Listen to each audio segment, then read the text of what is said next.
Vous connaissez le studio Gainax? Un studio historique à qui on doit un grand nombre de perles de la Japanime, que ce soit Gurren Lagann, Evangelion, Fooly Cooly, Panty Stocking with Bells, et j'en passe. Ce studio a été créé en 1984 par un groupe d'anciens étudiants qui comprenait entre autres Hideaki Anno, Yoshiyuki Sadamoto ou Hiroyuki Yamaga après que Bandai, qui avait remarqué leur talent en termes d'animation, leur propose de réaliser et produire un film, Les Ailes données à Misé, sorti en 1987. Et ce long métrage n'a pas eu le succès escompté.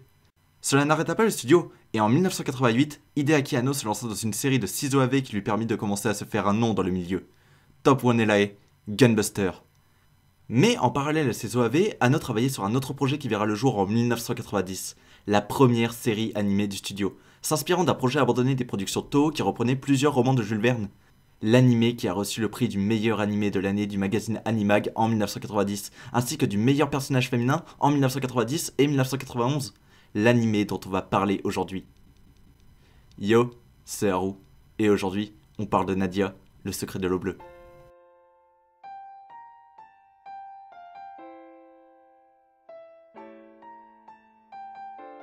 Nadia, le secret de l'eau bleue, ou Fujigi no Umi no Nadia pour nos amis nippons. L'introduction a dû vous faire comprendre que l'on va parler d'un animé culte, une série dont le succès qu'elle a eu lors de ses 39 épisodes diffusés sur un an était immense. Donc maintenant que je vous ai posé le contexte, on va directement parler de l'histoire.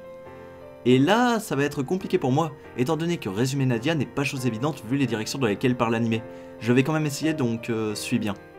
L'animé commence à Paris en 1989 pendant l'exposition universelle. On va suivre Jean-Roch Lartigue, un jeune garçon passionné de science qui va faire la rencontre de Nadia, une jeune fille de cirque, et son lion King, qui sont poursuivis par un groupe de personnes essayant de mettre la main sur l'eau bleue, un étrange joyau que possède Nadia. Jean, étant tombé sur le charme de Nadia, volera à son secours et essayera de lui trouver un nouvel endroit où vivre en vain.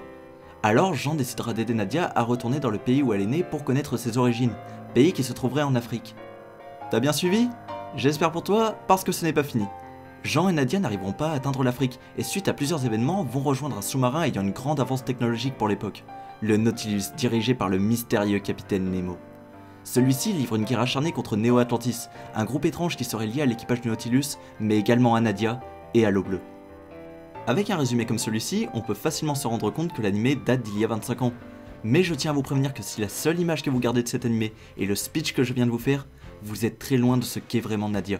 Parce que, malgré son titre français qui fait vraiment kitsch aujourd'hui, cet animé a bien plus à proposer sur son fond qu'il ne laisse paraître. Mais je pense que je dois avant tout m'arrêter sur la forme, étant donné qu'elle pourra facilement vous rebuter si vous n'êtes habitué qu'à des animés récents. Alors avant que certains ne me fassent la remarque, non, l'animé n'est pas moche ni mal animé.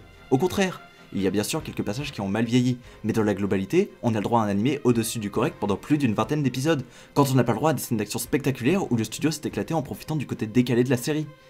Et oui, j'ai dit plus d'une vingtaine d'épisodes et pas la totalité de l'animé, car pour certains, la qualité n'est pas toujours présente. Mais j'y reviendrai plus tard. Et il n'y a pas que cela, la gestion des couleurs permet à l'animé de se créer des ambiances qui peuvent radicalement changer entre deux épisodes. Les scènes légères arrivent à être suffisamment colorées pour avoir l'air apaisante. A contrario, les scènes plus dures n'auront aucun mal à rentrer dans des tons sombres, faisant un grand décalage avec les moments détendus auxquels l'animé t'habitue si vite.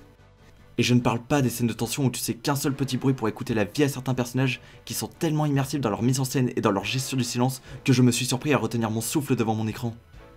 Mais ce qui permet à la forme d'atteindre le niveau d'excellence à mes yeux, c'est la musique. Je vous avoue que personnellement, la musique n'est pas ce qui retire le plus mon attention dans un animé, et il faut vraiment que celle-ci soit mémorable pour que je m'en rappelle sans avoir à faire de recherche par la suite. Et bien pour Nadia, c'est le cas. J'ai rarement vu un animé aussi bien utiliser ses OST, tout animé confondu.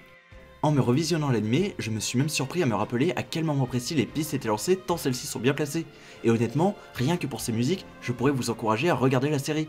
Mais bien sûr, si Nadia a obtenu son titre d'animé culte, ce n'est pas seulement pour sa forme, mais aussi et surtout pour son histoire, qui arrive à aborder un grand nombre de thématiques tout en créant un univers surprenamment cohérent, s'inspirant de toutes sortes de mythes et récits, ainsi que d'œuvres populaires.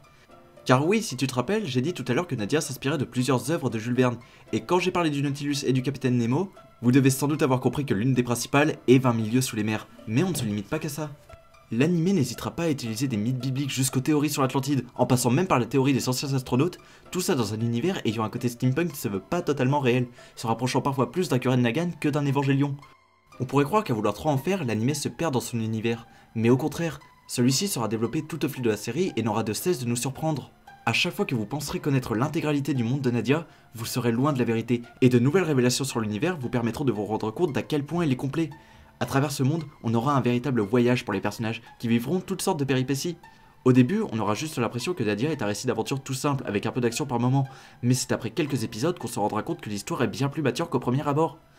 L'anime saura quand il devra se montrer sérieux pour montrer la cruauté du monde, et arrive à poser de vraies questions de fond. Ce côté sérieux sera véritablement installé avec l'apparition de Nemo et de son équipage, et sera développé tout au long de sa bataille, où les protagonistes seront tout d'abord spectateurs, avant d'en devenir malgré eux acteurs. On aura le droit à des batailles et toute autre exploration sous-marine pendant une grande partie de l'anime, genre très peu exploité dans la Japanimation. Sur ce point, Nadia fait preuve de pas mal d'originalité qu'il n'a pas perdu depuis.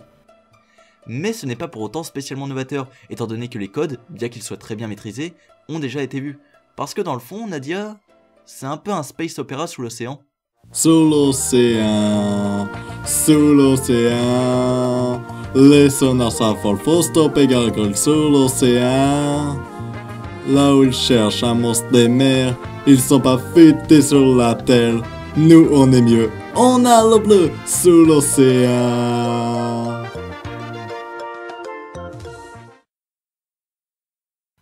Cependant, l'histoire reste malgré tout assez simple sur la forme. Une quête pour des personnages qui vont se retrouver liés à des conflits qui les dépassent, mais qui vont malgré tout pouvoir agir sur ceux-ci. Et bien qu'elle peut sembler vieillie au premier abord, vous seriez étonné de voir le nombre d'œuvres qu'elle a inspirées par la suite. Déjà, l'anime en lui-même propose un grand nombre de clins d'œil et de références, un peu normal pour un studio créé par des otaku.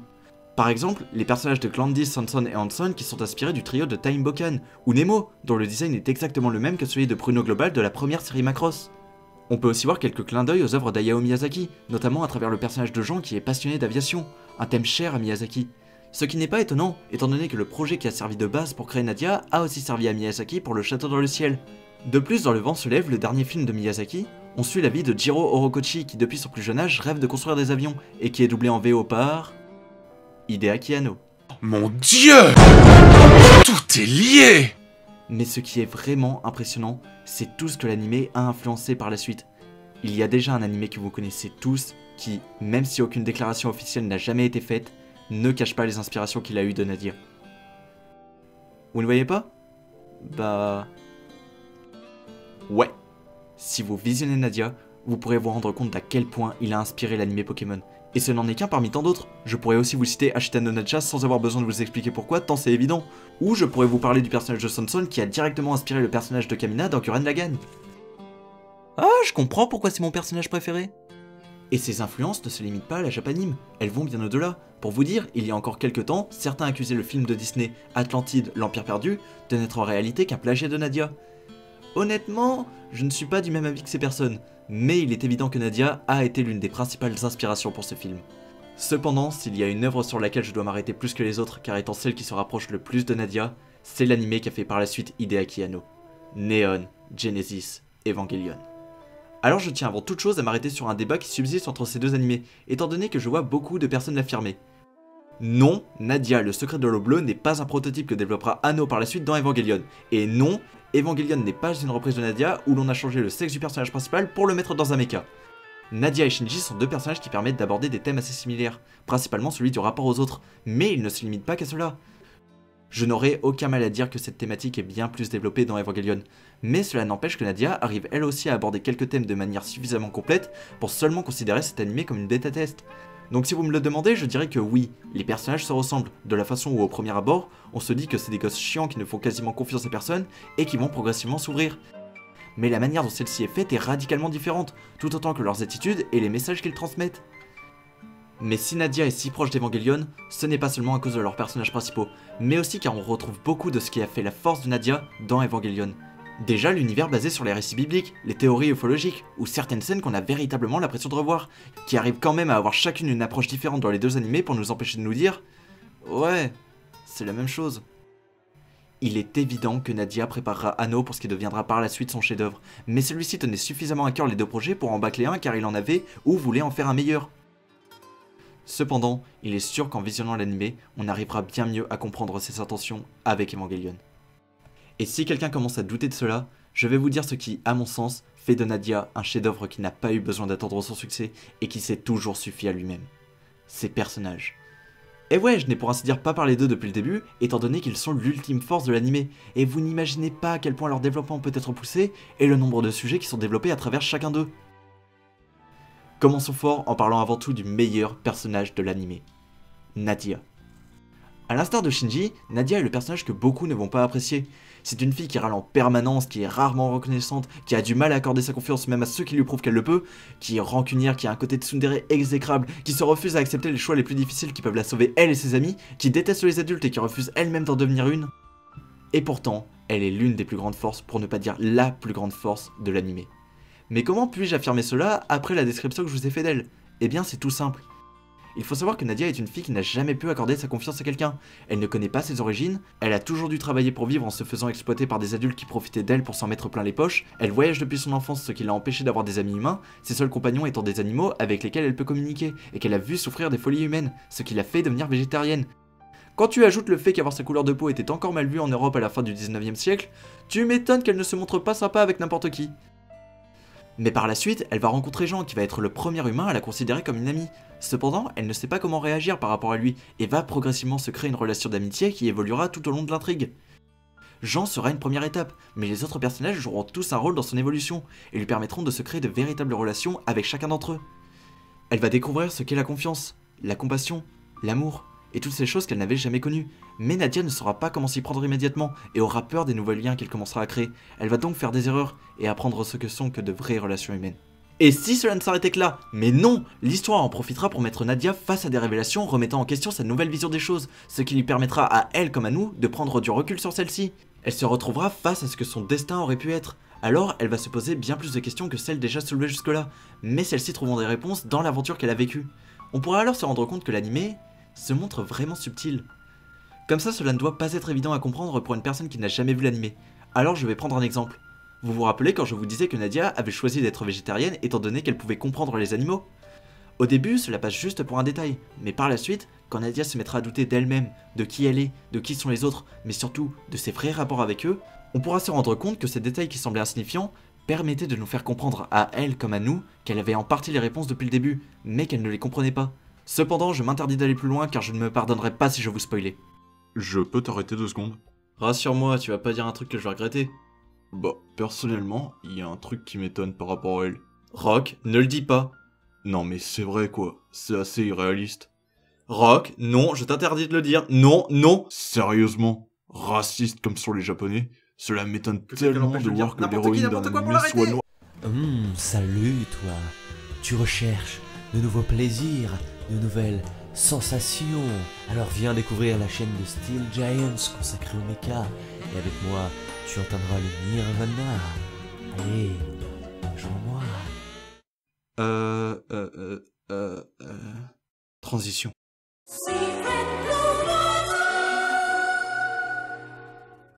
On a donc le droit à un excellent personnage principal, mais les autres ne sont pas en reste.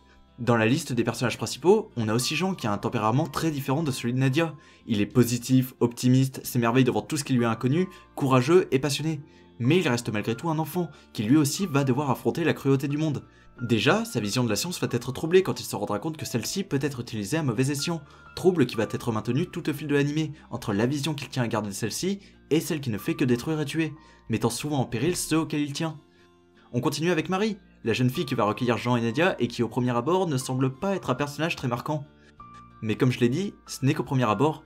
Marie, c'est une petite fille qui, après avoir rejoint le petit groupe que forment les personnages principaux, va s'attacher à Jean et Nadia. Elle va donc les faire grandir car elle sera un peu comme une fille ou une petite sœur pour eux. C'est grâce à elle qu'ils seront obligés de gagner en maturité. Mais elle est aussi l'innocence du groupe, et malgré l'influence qu'elle va subir, elle garde un point de vue très enfantin qui est souvent bien plus réaliste que celui des adultes. Après on a le trio Glandis, Sanson et Hanson. Ces trois-là peuvent sembler clichés aujourd'hui, mais ils sont loin d'être dénués d'intérêt. Hanson est comme Jean, un passionné de science qui va le soutenir quand Jean doutera de celle-ci, car il connaît ses dangers. Sanson c'est un peu un mélange de Kamina et de Ryo Saeba, oui, il est classe à ce point. C'est un homme qui ose tout, un grand dragueur qui a malgré tout son code d'honneur, il ne pardonnera pas à ses amis d'agir de manière égoïste et il est prêt à tout pour les aider et les faire progresser. C'est un personnage qui cache son grand cœur, cela se voit principalement dans la relation qu'il entretient avec Grandis. Grandis c'est une femme qui peut sembler assez arrogante, voire snob, voulant, malgré son côté colérique, garder une image jeune et féminine. Mais malgré son côté hautain et un peu superficiel qu'elle s'efforce de conserver, elle sait reconnaître ses erreurs, elle sait que la vie ce n'est pas que du bon, et a appris à vivre en connaissance de cause. Et elle ne se voile pas la face sur certaines vérités que beaucoup fuiraient. Même si je vous en fais un portrait assez sérieux, sachez que les personnages savent se montrer vraiment drôles. C'est une de leurs forces, joindre un fond recherché et un côté comique bien délirant, contrairement à un autre personnage qui reste sérieux tout au long de l'anime. Le Capitaine Nemo. Je ne vous spoilerai rien, mais ce personnage influencera tout le groupe. Tout ce qui touche à ce personnage est maîtrisé. Il est bien écrit, a un background qui arrive à nous intriguer dès son apparition et est un générateur à scène forte. Il va être une figure d'autorité pour certains, un monstre pour d'autres, un idéal à atteindre, un modèle, une inspiration. Il a vécu l'enfer et il est prêt à tout perdre pour atteindre ses objectifs, mais garde cette ambiguïté qui nous empêche de totalement le cerner. Pour finir le tour des personnages récurrents, on va parler d'Electra, la seconde de Nemo. Comme le reste de l'équipage du Nautilus, elle a un lourd passé, et malgré son apparence sympathique, elle peut se montrer bien plus dure que Nemo dans ses actions. Niveau personnage, l'anime est sacrément garni, et même si j'ai moins insisté sur certains, sachez qu'ils vont tous évoluer. Mais quand on lit tous ces personnages ensemble, on se rend compte que les thématiques abordées dans l'anime sont bien plus nombreuses et maîtrisées qu'on peut le croire. Pour citer une que j'ai mentionnée, celle du passage à l'âge adulte. Comme vous l'avez remarqué, tous les personnages adultes ont des personnalités bien trempées mais très différentes. Et vous savez pourquoi ? Chacun d'entre eux vont permettre à Jean et Nadia de grandir. Jean veut être considéré comme un adulte car elle sait que c'est le seul moyen d'atteindre ses objectifs. Il sera guidé par plusieurs types d'hommes qui forgeront son caractère. Hanson qui va être un peu son maître à penser en matière de science, bien qu'il le voit comme son égal. Il épaulera Jean quand celui-ci ne pourra plus avancer seul. Samson qui est l'homme fort et séducteur par excellence, qui va donner de lui une image assez macho, alors qu'il est celui qui comprend le mieux les sentiments des femmes, ce qui aidera Jean dans sa découverte de l'amour. Et Nemo, dont Jean voudra la reconnaissance car il est un capitaine, le genre d'homme que Jean a toujours admiré depuis son plus jeune âge à cause de son père. Nadia de son côté sera avant tout guidée par Grandis qui, ayant elle-même une expérience de la vie, va l'aider à développer son rapport aux hommes et au sens des valeurs. Mais elle sera aussi influencée par Nemo, avec lequel elle entretiendra une relation ambiguë, les deux s'opposant en permanence à l'autre, Nemo ne pliant jamais devant ses caprices idéalistes. Mais là encore, je veux vous laisser le découvrir par vous-même. On aura aussi bien sûr Marie qui, comme je vous l'ai dit, sera l'enfant dont Jean et Nadia devront s'occuper, découvrant ce que c'est que d'avoir à veiller sur quelqu'un. Et s'il y a une dernière thématique qu'aborde l'anime et dont je tiens à parler, c'est celle de l'amour. L'anime abordera de différents points de vue le sujet complexe qu'est l'amour. Tous les personnages connaîtront à leur façon une romance qui va à chaque fois mettre en avant un amour différent. L'amour pur de la jeunesse, celui où l'on découvre l'autre, où l'on doit apprendre à faire des concessions pour l'autre, celui où l'on n'hésite pas à montrer ses sentiments à l'être aimé sans honte. Mais qui est aussi le plus incertain, car étant un amour sans aucune expérience, qui se bâtira sur le temps et la confiance, pour être finalement sûr de ses sentiments. L'amour discret, celui que l'on garde pour soi car pouvant nous faire souffrir nous comme l'autre, mais qui subsiste et qui change avec le temps. L'amour passionnel, celui que l'on fait éclater au monde car on est certain d'avoir trouvé l'âme sœur, celui où l'on imagine tout son avenir à travers la personne que l'on aime. L'amour cavalier, un amour idéalisé qui se limite à savoir que l'être aimé est heureux, mais qui nous fait jalouser quand un autre s'approche de cette personne. Et enfin, l'amour inattendu, celui que l'on ne s'attendait pas à voir apparaître, mais qui, une fois révélé, semble presque être une évidence. Et pour ce dernier, rappelez-vous de ce que je vous ai dit tout à l'heure. L'anime sait se montrer subtil. Cependant, malgré son grand nombre de qualités, Nadia ne peut être exempte de défauts. Il y a quelques critiques faites à l'anime qui sont assez compréhensibles. Mais avant de parler de ce que je reproche à Nadia, je voudrais m'arrêter sur des points que certains pourraient lui reprocher, mais que je ne considère absolument pas être des défauts. Et cela concerne deux personnages, King et Gargoyle. Le personnage de King peut sembler assez inutile au premier abord. C'est vrai qu'il ne sert pas à grand chose si ce n'est pour les gags, on pourrait donc croire qu'il est présent juste parce qu'il fallait une mascotte à l'anime. Mais je ne pense pas que ce soit le cas. À mon avis, King est là pour un côté symbolique. Selon moi, King représente la part de Nadia qui est proche des animaux, celle qui n'est pas familière aux humains. Quand elle commencera à se créer des relations avec les autres personnages, King se sentira offusqué croyant que Nadia abandonne les animaux au profit des humains, car ceux-ci l'acceptent enfin. Mais par la suite, King comprendra qu'il ne perdra pas Nadia, car elle ne changera jamais. Elle sera tout autant attachée à lui qu'à Jean, quelle que soit leur relation. Mais le personnage que l'on peut vraiment regretter de ne pas voir suffisamment, c'est bien Gargoyle, le méchant de l'anime. Gargoyle est un personnage clé de l'histoire qui agit sur le destin de plusieurs autres personnages. Ses idéologies qui sont en opposition totale à celles de Nemo auraient pu être intéressantes à exploiter, mais il n'apparaît que très peu. Et cela ne m'a pas dérangé. Gargoyle est un chef d'organisation, un leader dont sa seule présence nous rappelle que personne n'est en sécurité. En tant que tel, il dégage un certain charisme, une prestance imposante qui nous montre qu'il a un objectif qu'il compte accomplir quels que soient les moyens, et qu'il doit être arrêté. Je pense qu'aborder le personnage sous une autre facette pour nous faire comprendre ses idées aurait affaibli l'image que l'on a de lui, car c'est son manque d'humanité qui fait la force du personnage. Donc je vais maintenant en venir au point que je reproche à Nadia, et le principal, c'est celui des épisodes rajoutés. Vous vous rappelez quand je vous disais que certains épisodes n'étaient pas d'aussi bonne qualité sur la forme que d'autres? Eh bien ce n'est pas sans raison, l'anime ne devait initialement pas faire ces 39 épisodes. Face au succès de la série, des épisodes supplémentaires ont été demandés au studio, mais ceux-ci se trouvent être assez inutiles. Sur la forme, ce n'est déjà pas très joli, mais au niveau de l'histoire, ils n'apportent rien non plus. Honnêtement, je ne suis pas contre faire du filler dans un animé quand ceux-ci peuvent avoir un intérêt, comme par exemple dans les séries d'aventure où les escales que font les personnages peuvent donner une impression de voyage. Cependant, il faut qu'ils ne soient pas totalement dénués d'intérêt, ce qui est le cas pour plusieurs de ces épisodes qui ne servent juste qu'à étendre l'intrigue. De plus, quand ces fillers démarrent, il y a quelque chose qui change dans l'anime. Ce n'est plus Hideaki Anno à la réalisation, il se fait remplacer par Shinji Higuchi. Alors je vous entends déjà venir? Oui mais Haru, tu le vends comme un animé d'Anno depuis le début, pourquoi tu nous as pas dit qu'ils étaient deux à la réal? Déjà parce que malgré tout, Anno a joué un rôle important sur l'anime jusqu'à la fin, mais surtout parce que, même s'il n'a pas été aux commandes jusqu'à la conclusion, il a mis une partie de son identité dans l'anime.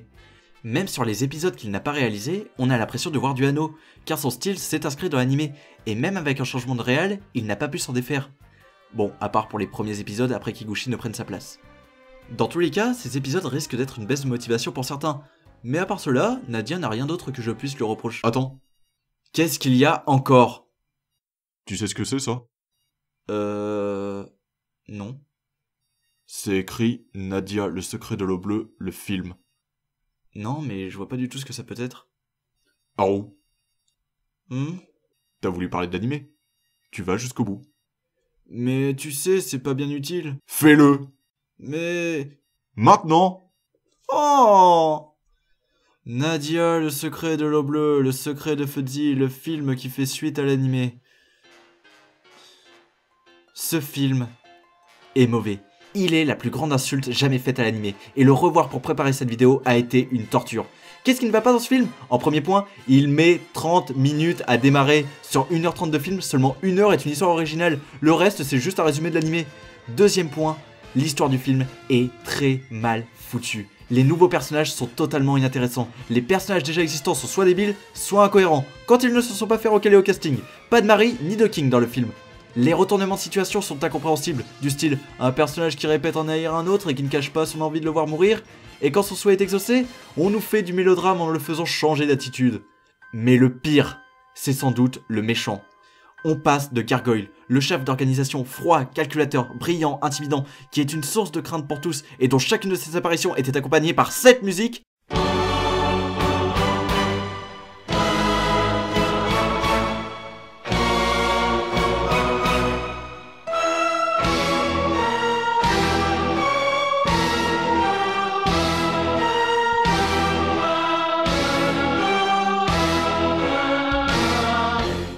à un méchant en carton qui tue tous ses hommes parce que c'est forcément de leur faute si le plan échoue. Moins charismatique qu'un Sasuke lors de la guerre des ninjas, ce film est une immondice. Restez-en écartés comme l'ont fait Anno et Higuchi, car je ne vois pas de qualité dans ce film qui ne soit pas due à la série originale.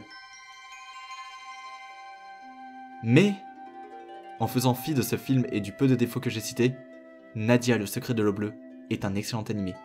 Le genre d'œuvre qui a marqué son temps, mais qui ne vieillit pas. En fait, regarder cet animé aujourd'hui, c'est un peu comme un vent frais. Car malgré tout, on voit que la série date d'une autre époque, et quand tu la découvres alors que tu n'as que pour habitude de regarder des animés récents, tu as une toute autre impression. Attention, ne croyez pas que je me fais défenseur du « les animés c'était mieux avant » parce que non, non, non, non, non, non, non et non. Mais, cela ne veut pas dire qu'il n'y a pas quelques animés assez anciens qui valent le détour. Certains seront des expériences totalement novatrices si vous n'êtes habitué qu'à ce qui se fait aujourd'hui, et je vous encourage d'aller les découvrir. Mais avant toute chose, regarde Nadia, le secret de l'eau bleue. Je sais que cette vidéo n'atteindra sans doute pas autant de monde qu'un Full Metal Alchemist ou qu'un No Game No Life, mais si j'aurais pu donner l'envie à ne serait-ce qu'une poignée d'entre vous de regarder cet animé que je considère être l'un de mes animés préférés, j'aurais atteint mon objectif. Sur ce, ce manga Sky est maintenant terminé, j'aimerais remercier Steel Giants d'avoir bien voulu se ridiculiser pour me sauver la mise. Si vous ne connaissez pas, il a une chaîne excellente où il parle d'anime mecha. D'ailleurs, cette dernière vidéo était sur la série que j'ai mentionnée au début de la vidéo, Gunbuster. Allez voir parce que c'est du très très bon. Je n'ai plus qu'à vous répéter les standards, tu peux mettre un j'aime, un commentaire ou t'abonner pour ne pas rater les prochaines vidéos, mais surtout partager pour qu'un maximum de monde puisse en profiter. Je suis sur Facebook et Twitter si tu veux suivre l'actualité de la chaîne, t'as juste à suivre les liens. Et moi j'ai plus qu'à vous dire, allez, c'était Haru, salut!